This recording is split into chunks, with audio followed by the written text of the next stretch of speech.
Hello बच्चों, क्या हाल चाल, कैसी चल रही है पढ़ाई। तो आज के इस वीडियो में हम लोग सॉल्व करने वाले हैं जेईई मेन 2014 का पेपर। ये पार्ट 6 होने वाला है, जिसमें कि आखिरी के जो 5 क्वेश्चन बच गए हैं वो हम लोग सॉल्व करने वाले हैं। तो यार, वीडियो स्टार्ट करने से पहले एक सजेशन है मेरा कि तुम्हारी स्क्रीन पे जो भी क्वेश्चन आएंगे उसको तुम्हें सबसे पहले खुद से सॉल्व करना है। खुद से अप्लाई करो कॉन्सेप्ट्स को एंड सोचो किस तरीके से वो क्वेश्चन सॉल्व होगा, अल्टीमेट आंसर तक जाओ। देन मेरे सॉल्यूशंस को देखो कि मैंने किस तरीके से सोचा। अगर हो सकता है कि तुम जो सोच रहे हो सेम टू सेम मैंने भी सोचा, या फिर हो सकता है कुछ अलग सोचा। अगर कुछ अलग सोचा है तो उसको भी सीखो कि हाँ, इस तरीके से भी किया जा सकता था। तुम्हारा आंसर भी करेक्ट है और मैंने जो दिया उस तरीके से भी सोचा जा सकता है। इससे तुम मल्टीपल वे में सोचने सीखोगे। उसके बाद जो भी कॉन्सेप्ट्स यूज हो रहे हैं उस कॉन्सेप्ट को नोट डाउन कर लो, या फिर अगर तुम्हें कॉन्सेप्ट आते हैं तो अच्छी बात है, नहीं आते हैं तो पक्का से नोट डाउन करो। क्योंकि ये जो प्रीवियस ईयर क्वेश्चन सॉल्व कर रहे हैं हम लोग, इसका मेन मकसद ये है कि दोबारा कभी इसी टाइप का क्वेश्चन आ जाए तो हमसे एग्जाम में बनने चाहिए। और वो तभी बनेंगे जब हम लोग एक एक कॉन्सेप्ट को याद रखें, ना कि सॉल्यूशन या फिर आंसर को याद रखें। कॉन्सेप्चुअली अगर स्ट्रांग रहेंगे तो सारे क्वेश्चन ऑटोमेटिकली बन जाएंगे। तो चलो यार, वीडियो को स्टार्ट कर लेंगे। क्वेश्चन नंबर 1 देख।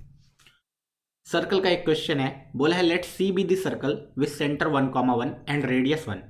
If T is the circle centered at 0, y passing through origin and touching the circle C externally, then the radius of T is equal to। Basically क्या गिवन है ये हमें समझना है। पहली बात तो अपने आप क्वेश्चन सॉल्व हो जाएगा। दो सर्कल गिवन है, एक सर्कल का पूरा डिटेल गिवन है कि भाई सेंटर 1, 1 पे है, रेडियस 1। दूसरा जो सर्कल है उसका सेंटर गिवन है एंड एक और इंफॉर्मेशन दे दिया कि that circle is passing through origin. Okay. And दोनों के दोनों सर्कल एक्सटर्नली टच कर रहे हैं एक दूसरे को। मतलब सिस्टम ऑफ सर्कल है जो कि एक्सटर्नली टच कर रहा होगा एक दूसरे को। तो एक रफ स्केच बनाया जा सकता है। सपोज इस टाइप का कुछ रफ स्केच बना दिया, ये तो ज़्यादा छोटा हो गया। लेट से ऐसा कुछ, ये दोनों सर्कल है। अब देखो, इस सर्कल का सेंटर इज 1, 1। ओके। एंड इस सर्कल का रेडियस भी मुझे पता है, रेडियस इज 1। इस सर्कल का रेडियस पूछा गया है। इस सर्कल का सेंटर गिवन है 0, y। इस सर्कल का रेडियस तो निकाल लेंगे।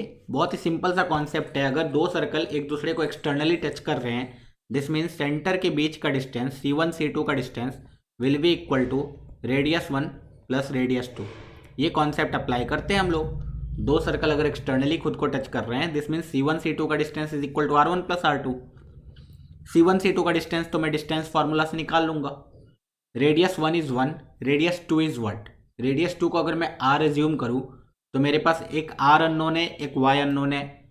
दो अननोन, एक इक्वेशन कैसे सॉल्व होगा। उसके लिए उन्होंने एक चीज बारीकी से दे रखी है जो तुम्हें समझने की जरूरत है कि तो जो तुम्हारा सर्कल है T, जो कि ये है, वो सर्कल सेंटर्ड एट 0, y है and that circle is passing through origin 0, 0। 0, 0 कहीं तो होगा, हमें नहीं पता है। इससे उन्होंने रेडियस बता दिया in terms of y। Suppose this is the radius, अगर ये डिस्टेंस निकालोगे तो मॉड y ही तो आएगा। डिस्टेंस मॉड y ही तो आएगा। Okay, this means radius is mod y। चलो, तो अब हो गया, आसान हो गया हमारे लिए। तो now we can apply the concept C1 C2 का modulus that is root under 1 minus 0 का whole square, that is 1 square. 1 square को तो 1 लिख सकते हैं, plus 1 minus y the whole square. This is equal to R1 that is 1 plus y modulus. दोनों side square करेंगे तो ये आ जाएगा 1 प्लस, इस ब्रैकेट को ओपन करेंगे तो A square plus B square minus 2 times y is equal to A square plus B square plus 2 times y। Y square 1 1 cancel out हो गया। 2y इधर जाके 4y बनेगा is equal to 1। So y की value कितनी आ गई, 1/4। Since ये मॉडुलस y की वैल्यू 1/4 आई एंड वही तो रेडियस है, direct answer 1/4। Simple question, simple concept. तुम्हें बस एक ही कॉन्सेप्ट लगाना था कि भाई C1 C2 is equal to R1 plus R2 होता है, एंड तुम्हें बस आइडेंटिफाई कर लेना था क्या क्या गिवन था। क्वेश्चन बहुत ही आसानी से सॉल्व हो जाता। चलो, we can move to the next question. अब ये जो क्वेश्चन है ना, ये जेई का फेवरेट है। मैंने बहुतों बार बोल रखा है कि यार 8-10 साल में मतलब 10 साल में तुम्हें दिखेगा 7-8 साल ये क्वेश्चन पूछा ही गया है। कॉमन टेंजेंट पे क्वेश्चन है। कॉमन टेंजेंट का क्वेश्चन क्या बोलता है देखो, बोला है भैया the slope of the line touching both the parabola this and this. मतलब तो बेसिकली कॉमन टेंजेंट तो पूछ रहे हैं, एक ऐसा लाइन है जो दो दो पैराबोलास को टच कर रहे हैं, तो उसका स्लोप कितना होगा। तो बेसिकली उसका इक्वेशन कितना होगा वो भी पूछ सकते थे, उसका स्लोप कितना होगा वो पूछ लिया उन्होंने। अब इस टाइप के कॉन्सेप्ट्स को करने का एक ही तरीका है कि जो भी नोन कर्व है जिसपे हमें टेंजेंट्स का इक्वेशन पता है इन स्लोप फॉर्म, उसको यूज करेंगे। तो सबसे पहले हमारे पास जो पैराबोला है y square is equal to 4x। ये जो पैराबोला है बहुत ही नोन है, इस पे हमें टेंजेंट का इक्वेशन पता है, that is y is equal to m x plus a by m. और यहाँ पे a की वैल्यू कितनी है, बहुत ही अच्छे से गिवन है, 4a की वैल्यू 4, सो a की वैल्यू कितनी 1। दिस मीन्स वो जो टेंजेंट होगा वो होगा y is equal to m x plus 1 by m. Okay, this means ये एक ऐसा लाइन है which is tangent on this parabola. ठीक है, अब यही लाइन अगर इस पे भी टेंजेंट है तो क्या होना चाहिए। सिंस ये देखो स्टैंडर्ड इक्वेशन तो है, लेकिन इस पे हमें टेंजेंट का डायरेक्ट फार्मूला नहीं पता है। अगर direct formula m x plus something के फॉर्म में पता होता तो we can directly equate C की वैल्यू। सी की वैल्यू को इक्वेट करते आंसर आ जाता, एम आ जाता। लेकिन सिंस हमें ये नहीं पता है ना, तो अब बेसिक कॉन्सेप्ट पे जाएंगे। बेसिक कॉन्सेप्ट क्या बोलता है कि सपोज मेरे पास कोई भी कर्व है, ये सीखना कि मेरे पास कोई भी कर्व है, एक लाइन है, वो लाइन उस कर्व का टेंजेंट कब होगा। कोई एक पर्टिकुलर लाइन है, एक कर्व है, वो लाइन उस कर्व का टेंजेंट कब होगा, बस ये देख लो आंसर आ जाना चाहिए। ठीक है, तो हमने देखा कि y is equal to m x plus 1/m, इसका टेंजेंट कब होगा। देखो, तो हमें सॉल्व करना पड़ेगा इसके साथ उस कर्व को।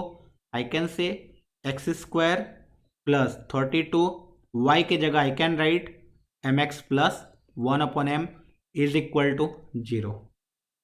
ये कर्व है हमारा, इसको हमने सॉल्व कर लिया लाइन के साथ। अब लाइन के साथ जो सॉल्व करेंगे तो यहाँ पे मुझे दिख रहा है कि x में क्वाड्रेटिक इक्वेशन आ गया।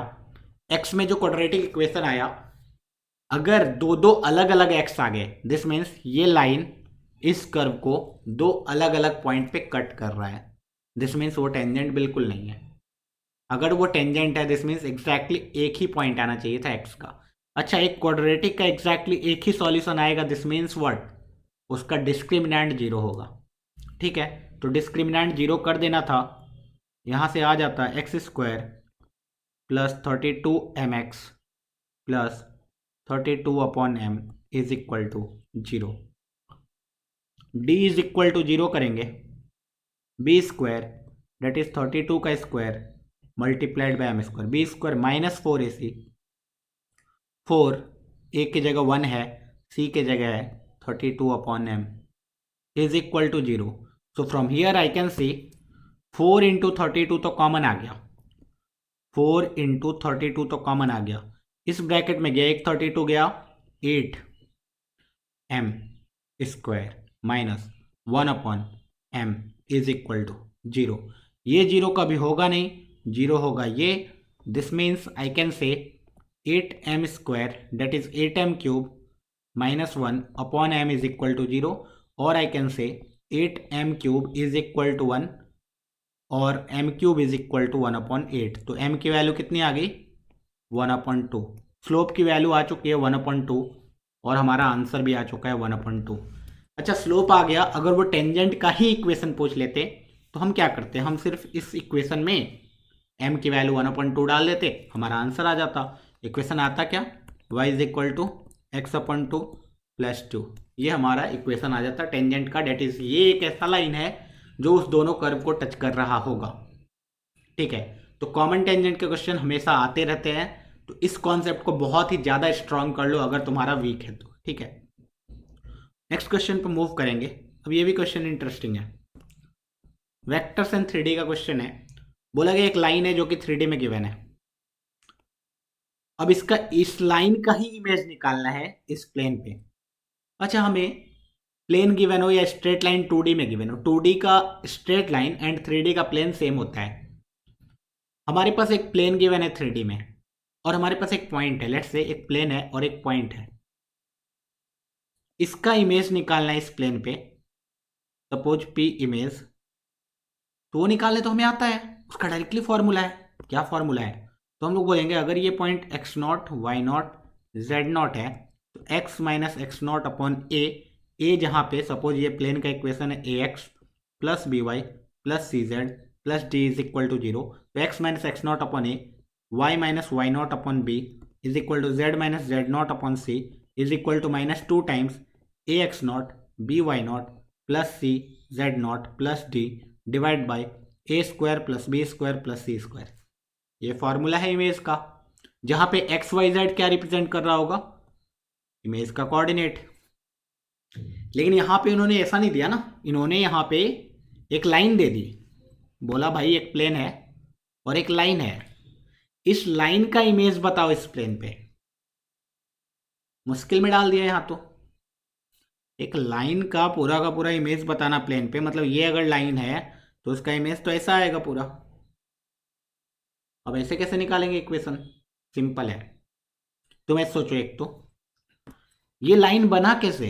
ये लाइन बना बहुत सारे पॉइंट से, बहुत सारे पॉइंट से बना।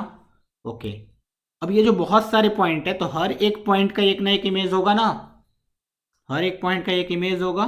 हाँ, हर एक पॉइंट का जो इमेज होगा तो वही पॉइंट्स को ज्वाइन करोगे तभी तो ये नीचे वाला इमेज वाला लाइन आएगा, राइट है। अच्छा, लेकिन हमें पता है कि एक लाइन निकालनी है तो दो पॉइंट पता हो तो लाइन निकल जाता है। दिस मीन्स अगर मैं इस लाइन पे, मैं मल्टीपल मेथड्स बताऊंगा, अगर इस लाइन पे मैं किसी तरीके से दो पॉइंट निकाल लूं, जो कि निकालना मेरे लिए बहुत आसान है। एक पॉइंट तो फिक्स ही है 1 3 4, 1,3,4, ये पॉइंट इस लाइन पे लाई कर रहा है। दूसरा क्या होगा, तो मैं बोलूंगा इन सबको लैम्डा एज्यूम करो, एक बार लैम्डा की वैल्यू 1 डाल दो या 2 डाल दो या समथिंग डाल दो, उससे एक और एक्स वाई जेड की वैल्यू आ जाएगी, उस दोनों पॉइंट का इमेज निकाल लो। तो ये दो पॉइंट आ जाएंगे इमेज वाले पॉइंट दो आ चुके हैं, एक लाइन पे दो पॉइंट पता है, इक्वेशन तो लिख ही सकते हैं।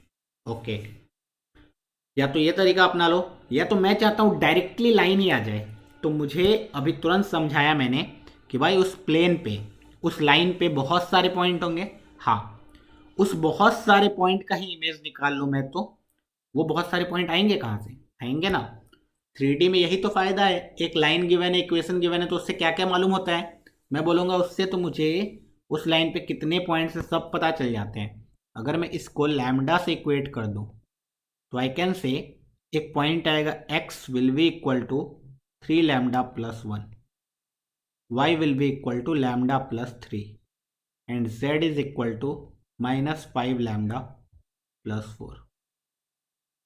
ओके, ये एक जनरल पॉइंट है। हाँ, लैम्डा की वैल्यू चेंज होते रहेगी, पॉइंट चेंज होते रहेंगे। हाँ, इन्हीं पॉइंट्स का मैं इमेज निकाल लेता हूं। वाओ, सो मैं बोलूंगा let's say image is x minus X naught that is 3 lambda plus 1 divide by A की जगह है वहां 2, y minus Y naught that is lambda plus 3 divide by B के जगह है minus 1 is equal to z minus Z naught minus 5 lambda plus 4 divide by C के जगह है वहां पे 1 is equal to minus of 2 times A x not 2 x not के जगह 3 lambda plus 1 minus lambda plus 3 plus minus 5 lambda plus 4 plus 3 divided by A square 4 minus 1 का square 1, 1 का square 1।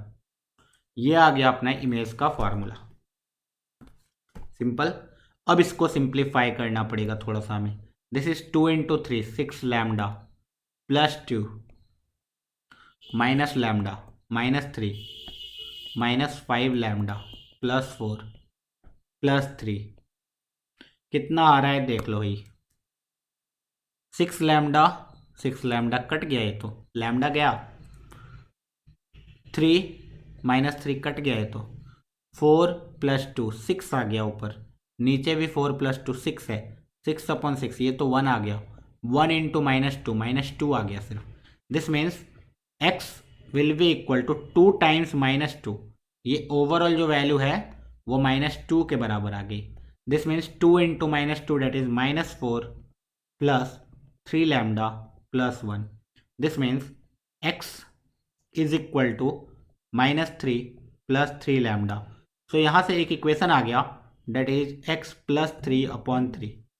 x plus 3/3 option number 3 या फिर option number 4 में है। अरे नहीं, एक ही ऑप्शन में, तो यहीं से आंसर आ गया एग्जैक्टली। तो similarly y minus lambda plus 3 is equal to -2 into -1 that is 2।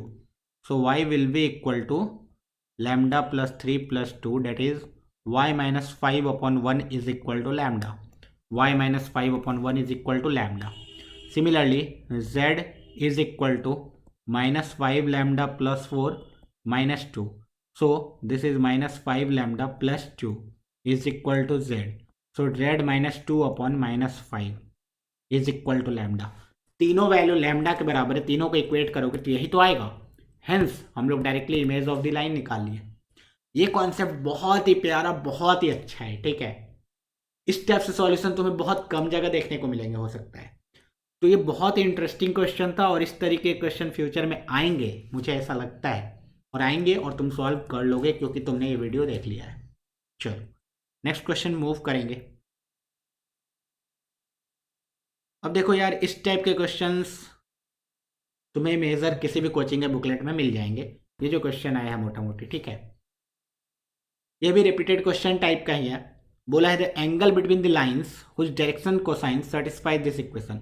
अब हमें पता है किसी भी लाइन का डायरेक्शन कोसाइन LMN होता है, ठीक है। अब LMN यहाँ पे दो लाइंस होंगे, इसीलिए LMN में दो इक्वेशन गिवन है। तुम्हें क्या करना है, दो डायरेक्शन को साइन निकालना है, L1 M1 N1, दूसरा डायरेक्शन को sign L2 M2 N2। And since अगर दो डायरेक्शन को साइन आ जाए तो उन दोनों के बीच का एंगल तो आ ही जाएगा। कैसे? डॉट प्रोडक्ट निकाल लेंगे ना। ओके, दिस मीन्स हमारा जो मेन मुद्दा ये रह गया कि इस दो इक्वेशन से किसी भी तरीके से LMN निकाल लो। लेकिन सर यहाँ पे 3 वेरिएबल है, इक्वेशन 2 ही है, कैसे तीनों निकलेंगे? ठीक है, तीनों नहीं निकलेंगे, किसी एक के टर्म में तीनों आ सकते हैं ना। लेट्स से m:2 m आ गया कोई चीज। दिस मीन्स ये 1:1,1,1 है डायरेक्शन रेशियो में तो यही खास बात है। डायरेक्शन कोसाइन मल्टीप्लाइड बाय कोई constant is equal to direction ratio, ठीक है। चलो, तो यहां से L plus M plus N is equal to 0 है, तो N की वैल्यू ही निकाल लेते हैं, -L प्लस M के बराबर।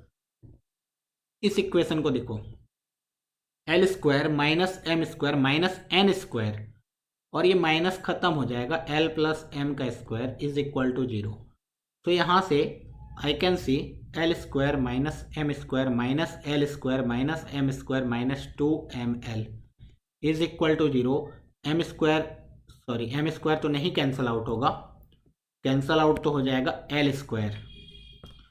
तो यहाँ से आई कैन सी कि -2M square -2ML is equal to 0, minus minus खत्म हो गया। तो यहाँ से 2M कॉमन आ जाएगा, ब्रैकेट के अंदर जाएगा M plus L is equal to 0। अब देखो, यहाँ मेन मुद्दा है, समथिंग इंटू समथिंग 0 आ गया। दिस मीन्स दो पॉसिबिलिटी आ गई अपने आप। हाँ, दो पॉसिबिलिटी आनी भी थी, क्यों नहीं आनी थी? क्योंकि भाई दो लाइन से दो पॉसिबिलिटी तो आएंगी ही ना। ओके, तो दो लाइन से दो पॉसिबिलिटी आएंगे ही। तो यहाँ से I can say M is equal to 0 case number 1, या फिर M plus L is equal to 0। पहले M इज इक्वल टू 0 को डील कर लेते हैं। M इज इक्वल टू 0 है। अच्छा, अब मुझे पता है कि L plus M plus N is equal to 0 है। M 0 हो गया, किसी का भी डायरेक्शन को साइन होता है LMN, बीच वाला 0 आ चुका है, ये मान लो L है। अब ये मुझे पता है M को 0 डालोगे तो L प्लस N 0 हो जाएगा। दिस मीन्स N किसके बराबर आ जाएगा? -L के बराबर। दिस मीन्स ये -L हो जाएगा। ओके, तो एक डायरेक्शन रेशियो जो आ गया 1,0, -1 टाइप आ गया। दिस इज डायरेक्शन रेशियो, मैंने 1/L से मल्टीप्लाई कर दिया। डायरेक्शन कोसाइन ये आया, उसमें 1/L से मल्टीप्लाई कर दिया, डायरेक्शन रेशियो ये आ गया, एक लाइन का आ गया। दूसरे लाइन का कौन देगा, ये देगा। Case two, L plus M की वैल्यू 0 है और मुझे पता है L plus M plus N 0 है, एल प्लस एम 0 हो गया, दिस मीन्स एन भी 0 हो गया। अच्छा एल एम एन लिखना है मुझे, तो एल एम, एम के जगह I can write minus L comma N, N के जगह 0। दिस मीन्स डायरेक्शन रेशियो अगर लिखूं मैं तो 1 कॉमा माइनस 1 कॉमा 0 लिख सकता हूं। ओके, दो दो वेक्टर आ गया मेरे पास, 1 0 माइनस 1, 1 माइनस 1 0। इन दोनों का डॉट प्रोडक्ट ही तो निकालना है, डॉट प्रोडक्ट निकाल लो। 1 into 1 1, 0 into minus 1 0, minus 1 into 0 0, ऊपर 1 आया। नीचे रूट ओवर ए स्क्वायर, इसका भी मॉड 2 आएगा, इसका भी मॉड 2 आएगा, is equal to cos theta. So cos theta की वैल्यू जो आ गई 1/2 आ गई। कॉस थीटा अगर 1/2 आ गई, this means theta is equal to π/3। ठीक है, तो आसानी से क्वेश्चन सॉल्व हो गया, बस कॉन्सेप्ट पता होना चाहिए था कि एल एम एन है क्या, डायरेक्शन कोसाइन है। ठीक है, तो डायरेक्शन कोसाइन है, उसके बीच में एंगल कैसे निकालते हैं, डायरेक्शन रेशियो का रिलेशन क्या होता है वो। अब ये क्वेश्चन देखो, ये तो इतना आसान क्वेश्चन है, मतलब ये तो डायरेक्टली फॉर्मूला पढ़ाया जाता है कि भाई ये रट्टा मार लो बॉक्स प्रोडक्ट में कि A cross B cross C cross A का अगर बॉक्स प्रोडक्ट निकालोगे तो वो ए बी सी का जो बॉक्स प्रोडक्ट है उसके स्क्वायर के बराबर आएगा। तो लैम्डा की वैल्यू डायरेक्टली 1 आ गई ना, लैम्डा की वैल्यू डायरेक्टली 1 आ गई। अच्छा कोई बोल दे सर इसको प्रूफ करके दिखाओ, ये कैसे आ रहा है, प्रूफ भी कर सकते हैं। लेट्स से तुम ऐसे सोचो, ये ए वेक्टर है, ये बी वेक्टर है, ये सी वेक्टर है, तो ये तो बेसिकली ए बी सी ए ऐसा चल रहा है। ठीक है, तो आई कैन से इसको ऐसे ही रहने दो, तुम बोल सकते हो A cross B dot C भी बोल सकते हो इसको, A dot B cross C, B dot C cross A, C dot A cross B भी बोल सकते हो, है ना। तो C dot A cross B मैंने लिख दिया। अब ए की जगह लिखो तुम, ए ही रहने दो, क्रॉस बी के जगह तुम पूरा लिख दो बी क्रॉस सी, डॉट इसको सी के जगह तुम पूरा लिख दो सी क्रॉस ए। ओके, सो अब यहां से आई कैन सी ये जो है ट्रिपल प्रोडक्ट आ गया, A cross B cross C. A cross B cross C तो होता है A dot C into B minus A dot B into C. अब मैं प्रूफ कर रहा हूं बेसिकली। ठीक है, तो A cross B cross C आ गया, तो I can say A dot C into B minus A dot B into C. इसका डॉट लेना पड़ेगा अल्टीमेटली सी क्रॉस ए से। अच्छा ए डॉट सी, ए तो हमारे पास है ए क्रॉस बी, इसका डॉट सी तो बॉक्स ए बी सी है, उसके साथ बी मल्टीप्लाई हो रहा है, माइनस ए डॉट बी, तो A cross B dot B, ये तो 0 आ जाएगा। ठीक है, तो ए डॉट बी ये 0 चला गया, तो ये सिर्फ बचा a box A B C into B, इसका डॉट लेंगे सी क्रॉस ए से। तो अब तुम्हें दिख रहा है ये बॉक्स ए बी सी तो एक कांस्टेंट है, 2b वेक्टर टाइप समझ लो, तो 2 तो बाहर निकाल सकते हैं, this is equal to box A B C, bracket निकले लो, तो b dot C cross A आ गया। अच्छा b dot C cross A तो खुद बॉक्स ए बी सी है, तो बॉक्स ए बी सी को बॉक्स ए बी सी से मल्टीप्लाई करेंगे तो बॉक्स ए बी सी का स्क्वायर ही तो आएगा, हेंस ये बॉक्स ए बी सी का स्क्वायर आ जाएगा, लैम्डा की वैल्यू 1 आ जाएगी। ठीक है, तो बहुत ही मजा आया इस चैप्टर को सॉल्व करके। बेसिकली इस चैप्टर के क्वेश्चन बहुत इंटरेस्टिंग होते हैं, वेक्टर्स एंड 3D के, एंड बहुत ही ज़्यादा इंपॉर्टेंट चैप्टर है ये। ठीक है, तो यार यहाँ पे हमने कंप्लीट कर लिया, कंप्लीट क्या कंप्लीट कर लिया, 2014 का पेपर। इसके आगे जो 2015 है या 16 है या 17 है या 18 है या 19 है, ये सारे पेपर्स ऑलरेडी डाले हुए हैं, ऑलरेडी सॉल्व कर दिया है मैंने। दिस मीन्स हमने क्या क्या सॉल्व कर लिया अभी मैं बता देता हूँ। 2011 सॉल्व कर लिया, 12 सॉल्व कर लिया, 13 सॉल्व कर लिया, 14 सॉल्व कर लिया, 15 सॉल्व कर लिया, 16 सॉल्व कर लिया, 17 सॉल्व कर लिया, 18 सॉल्व कर लिया, 19 सॉल्व कर लिया, 20 सॉल्व कर लिया। अब मेरे पास ऑप्शंस है, या तो मैं 21 सॉल्व करूं जो कि ऑलरेडी यूट्यूब पे बहुत सारे हैं, या तो मैं 2011 के पहले वाला करूं जो कि यूट्यूब पे नहीं मिलेंगे। तो मैं चाहता हूं कि मैं पहले 11 के पहले वाला 10 को सॉल्व करूं, 9 को सॉल्व करूं, कम से कम 2005 तक सॉल्व कर दूं।